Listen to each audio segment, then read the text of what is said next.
A man is dead and another is injured after a shooting near Iroquois Park last night. Police say they responded to Southside Drive near New Cut Road just after 8:30 last night and found two men had been shot. Both men were taken to the hospital where one man later died. The second victim is expected to survive.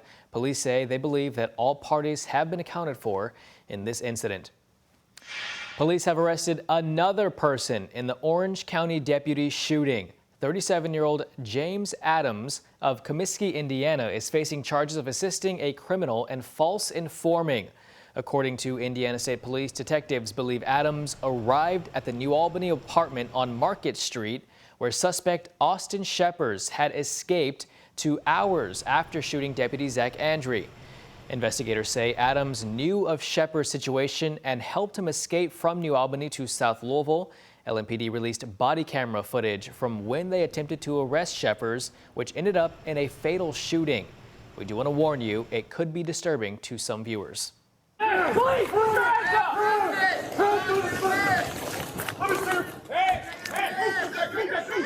Get cover, get cover. LMPD says a tip led officers to the backyard of a home on Wheeler Avenue in the Jacobs neighborhood on January 4th. An LMPD helicopter shows Sheppers' movements before the confrontation.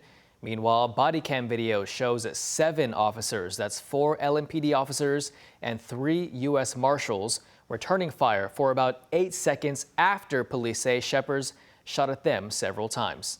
I think you can see from the video how dangerous this situation was, that the subject appeared to set up an ambush and attempt to shoot several officers again. Officers approached Sheppers after the confrontation and provided first aid. He was pronounced dead at the scene. Police say no other officers were injured.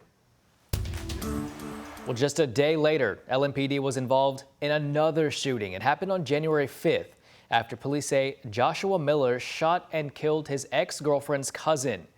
Again, we do want to warn you before we play this video. The shooting happened on Cypress Avenue in the Park Hill neighborhood. According to court documents, Miller's ex-girlfriend and her cousin were picking up her belongings when Miller shot the cousin.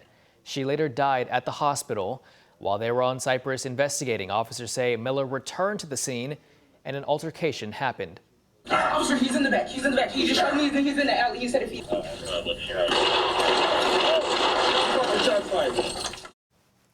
Officers yelled multiple times for Miller to drop his weapon. After shooting at officers, the video shows 3 officers returning fire and hitting Miller. Miller survived the shooting and is being held on a $1 million bond.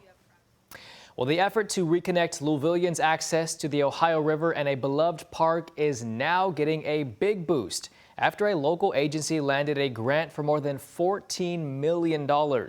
When I-64 was completed back in the 70s, it changed how drivers traveled through the city, but it also changed how residents in the Portland neighborhood could access the nearest park. Located right along the Ohio River, Lannon Park is near the 22nd Street exit off of the interstate, and right now cars, not humans, dominate traffic. Now the Kentucky Transportation Cabinet wants to use the grant money to reconnect West Louisville to the park. Here's a rendering showing how they want to revamp the nearby interchange, adding a pedestrian and bike lane to make non-car access to the park easier. And so the biggest things are trying to find ways to get folks to and from places without just driving in your car. And if you build the facilities, I think it's like build it and they will come type of thing. For the meantime, you'll still have to drive to the park, but in 2028, KYTC hopes West Louisville residents will feel like they're able to ditch the car.